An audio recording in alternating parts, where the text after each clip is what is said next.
دیکھیں مغرب کا جو تعلق ہے نا، کیونکہ جو لوگ ہم تو فالو کرتے ہیں قرآن کو اور اہل بیت علیہم الصلوۃ والسلام، تو قرآن اور اہل بیت علیہم الصلوۃ والسلام کے جو فرمان ہے وہ اس طرح ہے، وَأَتِمُّ الصِّيَامَ ثُمَّ أَتِمُّ الصِّيَامَ إِلَى اللَّيْلِ أُحِلَّ لَكُمْ لَيْلَةَ الصِّيَامِ الرَّفَثُ إِلَى نِسَائِكُمْ هُنَّ لِبَاسٌ لَكُمْ وَأَنْتُمْ لِبَاسٌ لَهُنَّ. پھر یہاں پہ فرمایا بلے ثُمَّ أَتِمُّ الصِّيَامَ إِلَى اللَّيْلِ، روزے کو تمام کر دو، روزے کو کامل کر دو رات تک. اب رات سے کیا مراد ہے؟ رات سے کیا یہی مراد ہے کہ سورج ڈوب جائے؟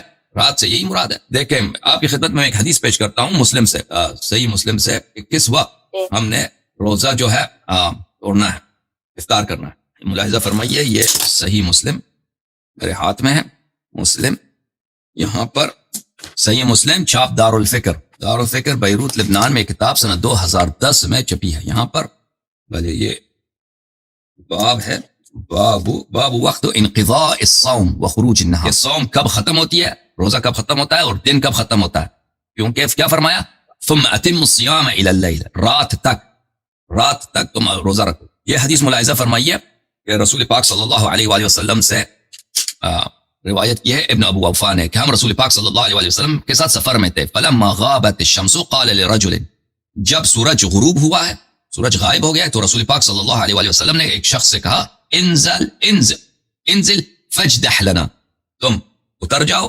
یعنی گھوڑے جو بھی تھا اس سے اتر جاؤ اور ہمارے لیے جدح بنا دو. وہ اس کو بولتے ہیں، ایک قسم کا ڈرنک ہوتا تھا پرانے زمانے میں، دودھ اور آٹے کو ملا کر یا پانی اور آٹے کو ملا کر وہ لوگ اس کو نوش کرتے تھے. تو یہ ہمارے لیے تیار کرو. فقال یا رسول اللہ لو امسیت، اس شخص نے کہا یا رسول اللہ ٹھہر جائیں، رات ہو جائے. پھر رسول پاک صلی اللہ علیہ وسلم نے دوبارہ فرمایا کہ تم گھوڑے سے اتر جاؤ یا سواری سے اتر جاؤ، جا کے یہ کام کر دو، یہ جو خوراک ہے یہ ہمارے لیے تیار کرو. اچھا ہاں. قال ان علینا نہارا، رسول پاک صلی اللہ علیہ وسلم نے فرمایا کہ ہم پہ دن کا روزہ واجب ہے. یا یہ شاید رسول پاک صلی اللہ علیہ وسلم کا قول نہیں ہے، اس شخص نے کہا کہ ابھی تو دن ہے. بس وہ شخص اتر گیا، فنزل فجدح له فشرب، تو اس شخص نے وہ ڈرنک بنا دیا، رسول پاک صلی اللہ علیہ وسلم کے پاس لے کے آیا. تو رسول پاک صلی اللہ علیہ وسلم نے فرمایا اذا رأيتم الليل قد اقبل منها هنا واشار بيده نحو المشرق فقد افطر الصائم. انہوں نے فرمایا کہ جب تم دیکھو کہ رات مشرق کی طرف سے آ رہی ہے، تو اس وقت افطار کا وقت ہوتا ہے. ٹھیک ہے نا. اور یہ روایت بخاری میں بھی موجود ہے کہ رات مشرق کی طرف سے آ رہی ہو. تو صرف غروب، دیکھیں اس میں تھوڑا سا فاصلہ ہوتا ہے کہ رات کی علامت مشرق کی طرف سے آ جائے، کیونکہ جب سورج غروب ہوتا ہے، سورج چھپ جاتا ہے، تو ابھی آپ اوپر آسمان کی طرف دیکھیں، آسمان روشن ہوتا ہے، آسمان بالکل روشن ہوتا ہے. لیکن اگر کچھ دیر ٹھہر جائیں تو مشرق کی طرف سے ایک تاریکی کا پردہ جیسا ہوتا ہے، وہ اوپر آتا جاتا ہے. تو وہ اس کو عرب لوگ بولتے ہیں حمرہ مشرقیہ، یعنی ایسٹ کی طرف ریڈنس اس کا جو ہے میں آپ کی خدمت میں دکھاؤں. وہ اہل بیت علیہ السلام کے حدیث میں بہت ہے ہمارے کتب میں، جب تم دیکھو کہ سورج غروب ہو چکا ہے اور مشرق کی طرف سے ہو، جب سورج جو ہی غروب ہوتا ہے تو مشرق کی طرف لال رنگ نظر آتا ہے، آسمان افق جو ہے لال رنگ کی ہوتی ہے، اور وہ لال رنگ آہستہ آہستہ اوپر آتا ہے، یعنی اس میں ٹائم بھی زیادہ نہیں لگتا، کچھ منٹ ہی لگتے ہیں، اوپر آنا شروع ہو جاتا ہے. جب بالکل انسان کی سر کے اوپر پہنچے تو اہل بیت علیہ السلام کا فرمان یہی ہے، تو اس وقت افطار کیا کرو. جو ہمارے جو مسلمان بھائی ہیں اہل قبلہ، وہ کیا کرتے ہیں، جو ہی سورج غروب ہوتا ہے وہ افطار کرتے ہیں. لیکن رسول پاک صلی اللہ علیہ وسلم نے کیا فرمایا کہ سورج غروب ہو جائے اور مشرق کی طرف سے کیا جائے، رات مشرق کی طرف سے آنا شروع ہو جائے.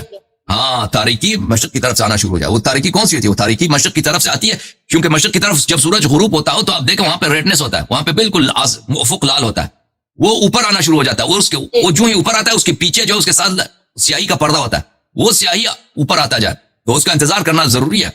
تو لیکن ہمارے مسلمان بھائی جو حنفی لوگ ہیں وہ نہیں کرتے اس بات کا، فوراً وہ سورج کے غروب ہونے کے ساتھ وہ کیا کرتے ہیں، افطار کرتے ہیں. تو یہ سنت کے خلاف ہے. یہ بخاری میں بھی ہے یہ روایت، ملاحظہ فرمائیں کتاب بخاری باب دار التراث، یہاں پہ باب الصوم فی السفر والافطار، اس میں ملاحظہ فرمائیں یہ حدیث نمبر 1941 ہے کہ رسول پاک صلی اللہ علیہ وآلہ وسلم نے فرمایا اذا رأيتم الليل قد اقبل منها هنا فقد افطر الصائم.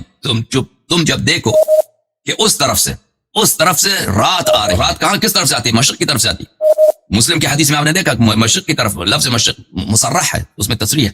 جب دیکھو کہ مشرق کی طرف سے رات آ رہی ہے تو وہ افطار کا وقت ہے، اور ہم شیعہ اسی وقت افطار کرتے ہیں، غروب کے ساتھ، سن سیٹ کے ساتھ ہم افطار نہیں کرتے، ہم کچھ انتظار کرتے ہیں کہ رات کی تاریکی مشرق کی طرف سے وہ آ جائے، وہ بالکل حمرہ مشرقیہ جو انسان کے سر کے اوپر پہنچ جاتا ہے، وہ رات کی تاریکی بھی اس میں کچھ منٹ ہی لگتے ہیں، زیادہ دیر نہیں لگتا اس میں، ٹھیک ہے؟ تو یہ ہے اس حساب سے افطار تو کا وقت۔ ہنفی کے اکارڈنگ رمضان ساری زندگی ہم رکھتے ہیں، پھر ہو جاتے ہیں کہ کوئی نہیں ہوتا.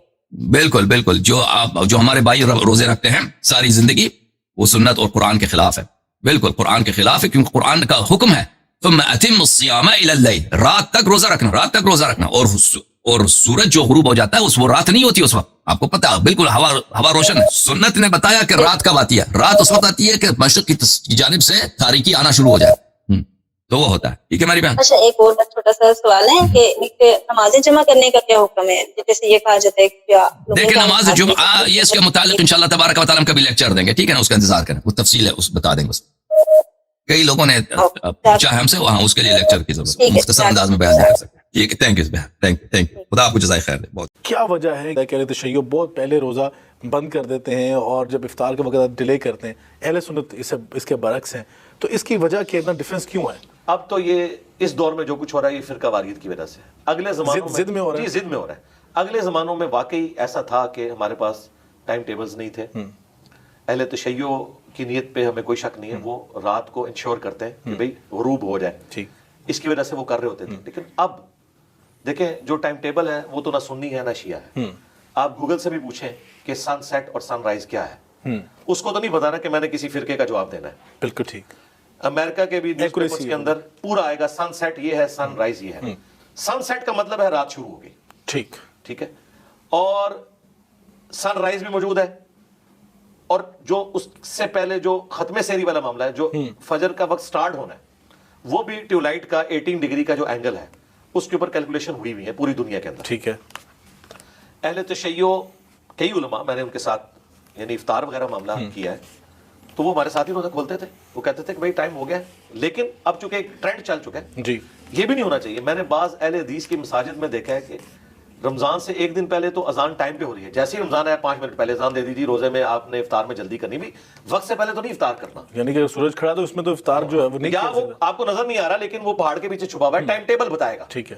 اس وقت جو ڈیجیٹل کلاکس لگی ہوئی ہیں ہماری مساجد کے اندر بالکل ایکوریٹ ہے، ان کے مطابق آپ چلیں یا سافٹ ویئرس کے مطابق چلیں، اور اسی کو آپ سٹینڈرڈ مانیں. آپ چھوڑ دیں ٹائم ٹیبل پہ کیا لکھا ہے، ٹائم ٹیبل جو پرانے زمانے کے اب 1955 میں آپ نے ہاتھ سے کیلکولیشن کی تھی اس میں غلطی کے چانسز تھے، اب ایکوریٹ کیلکولیشنز ہوئی ہوئی ہیں، ان کو فالو کرنا چاہیے، اور وقت سے پہلے افطار بھی نہ ہو، بہت زیادہ ڈیلے کرنا وہ بھی منع ہے. اگر 5-7 منٹ کوئی ڈیلے کرتا ہے اس میں کوئی گرفت نہیں ہے، وہ المستدرک للحاکم میں حدیث ہے کہ ستارے نہیں نظر آنے چاہیے کثرت کے ساتھ، اتنا ڈیلے کرنا.